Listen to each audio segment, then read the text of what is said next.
오늘 나눌 말씀은 고린도전서 15장 12절에서 34절입니다. 여러분들은 심청이의 아버지의 이름을 알고 계십니까?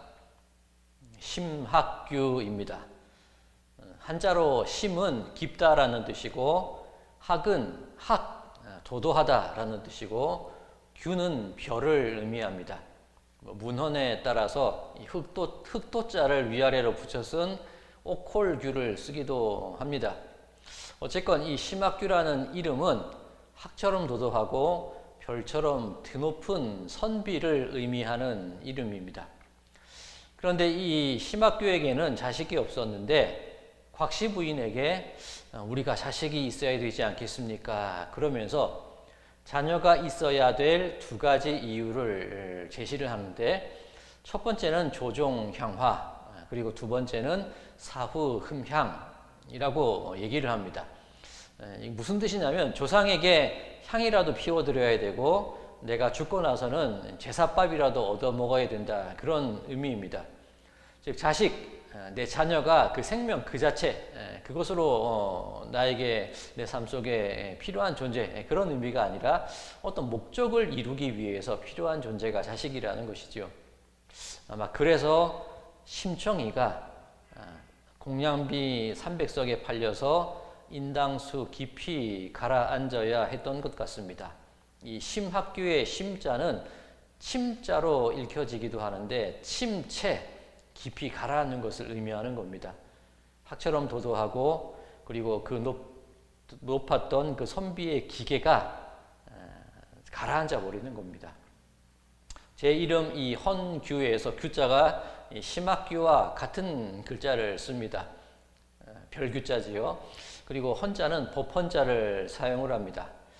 어릴 때는 이 새 것이 아니라 헌 것이라고 놀림을 많이 받아서 참 이름이 싫었는데, 지금은 어떻게 해석을 하냐면 하나님의 법을 별처럼 드높이는 사람, 그렇게 제 나름대로 해석을 하니 제법 괜찮은 이름인 것 같습니다.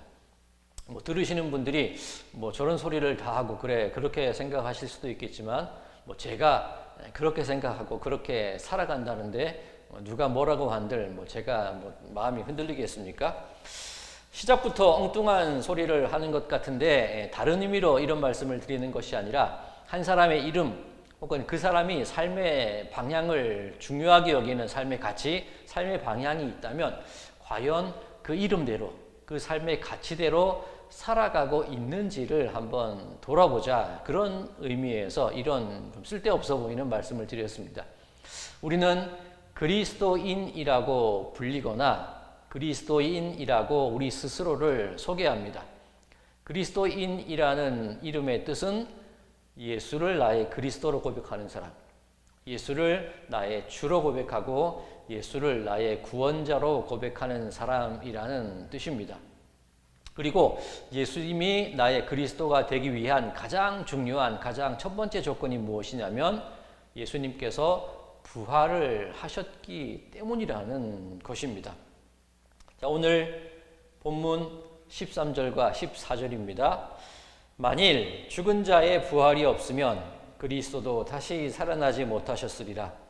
그리스도께서 만일 다시 살아나지 못하셨으면 우리가 전파하는 것도 헛것이요 또 너희 믿음도 헛것이며, 나의 나된 것, 나의 믿음이 올바로 설 수 있는 것, 우리가 그리스도인으로 살아갈 수 있는 것, 그 모든 것의 가장 근원적인 이유가 무엇이냐면 예수님이 부활을 하셨기 때문이라는 겁니다.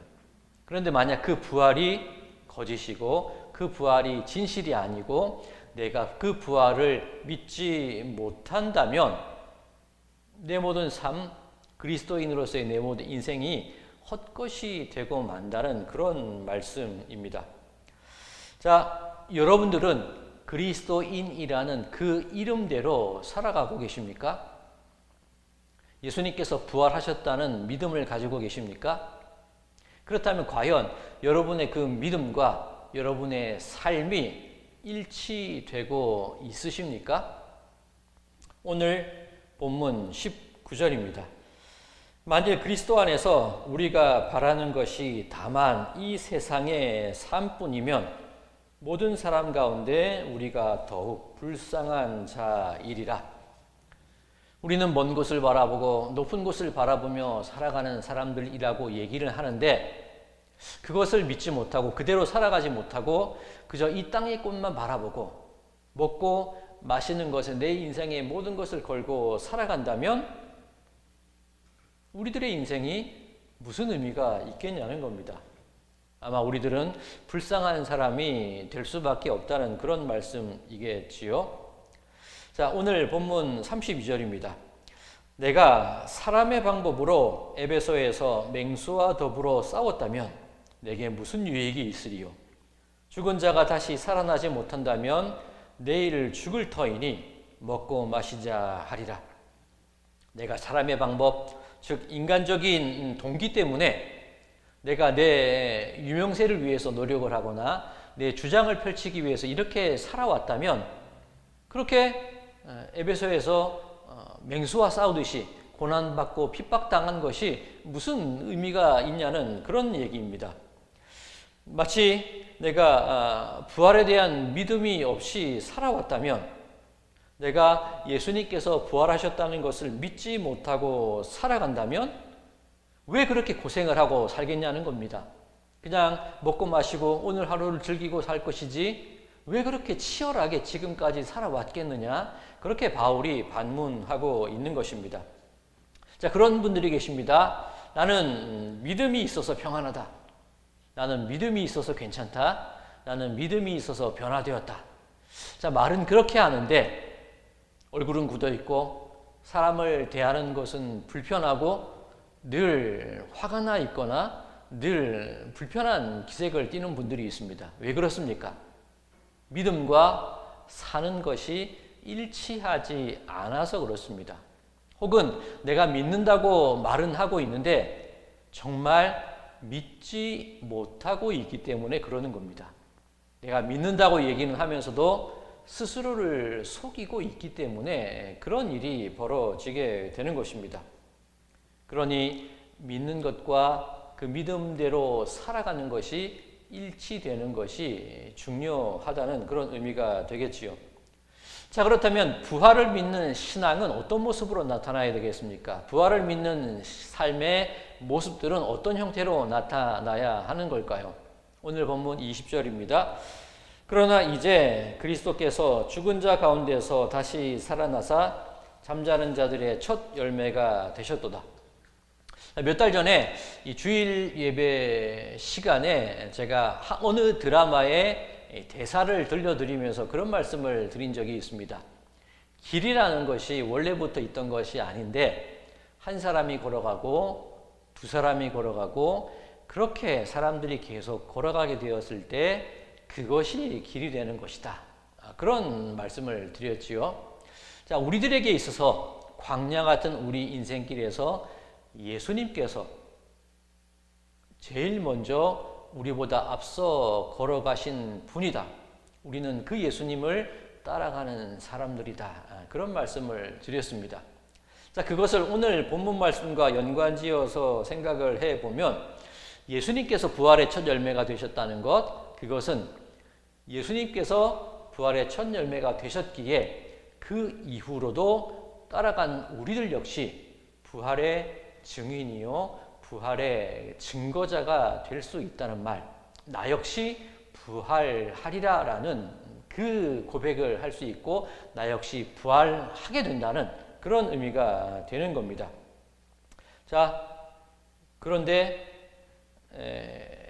그 부활의 삶, 부활을 믿는 자의 삶이 어떻게 드러나게 되느냐? 자, 오늘 본문 23절이 이렇게 증거하고 있습니다.